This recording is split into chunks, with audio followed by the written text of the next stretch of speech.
Now, Sky News has exclusively obtained a letter threatening legal action to prevent the controversial Elgin Marbles, also known as the Parthenon Sculptures, being returned to Greece.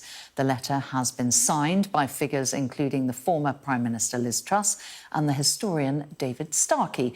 Our arts and entertainment reporter Jason Mansoret has seen this letter. Morning to you, Jason. This has been a subject of controversy for some time.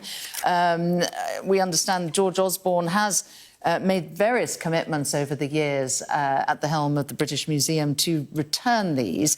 What is the argument being put forward to by the signatories of this letter? Do they genuinely think that this is British property and they're concerned about a wrong decision being made, or are they concerned about perhaps a slippery slope here with British museums and their artefacts? Well, it's interesting. They call it a covert negotiation. So they think that this has been shrouded in secrecy and there's been no transparency for it. Look, we can give you a sort of a flavour of the letter. In one particular quote, they say, this movement to remove the marbles is not organic. It is politically orchestrated, heavily financed and increasingly shrouded in secrecy. We don't deny the importance of the marbles to Greece, but these sculptures were acquired legally. Their acquisition is a cultural fact that deserves as much understanding and respect as the very moment of their creation.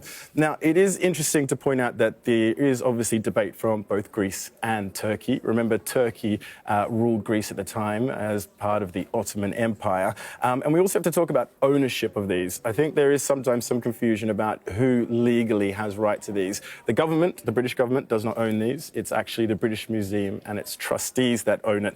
And I think that's where some of this issue comes. But the British Museum Act 1963 says that the trustees and the British Museum can't give these back legally.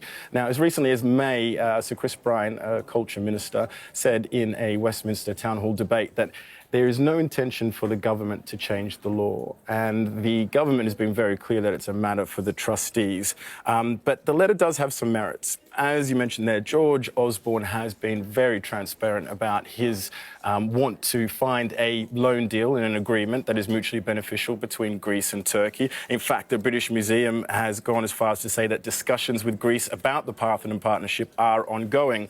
And perhaps this is why they have said in the letter that they reserve the right to seek legal advice on how best to protect the interests of the British public, including pursuing an injunction to halt any ongoing or future negotiations until the beneficiaries, that's the British public, have been fully informed. Now, that's probably because for Greece to agree to a deal with the UK, they have to accept a loan for something they rightfully believe they already own. And that's where this deal comes unstuck, and perhaps why they're talking about legal action. When I spoke to Mario Trabucco, della, an archaeologist, he said that the Greeks have not requested a loan, and a loan is all that the Osborne is authorised to offer. And this is possibly why in the future we may see a legal challenge. All right, so it rumbles on, doesn't it? Jason, thank you for that.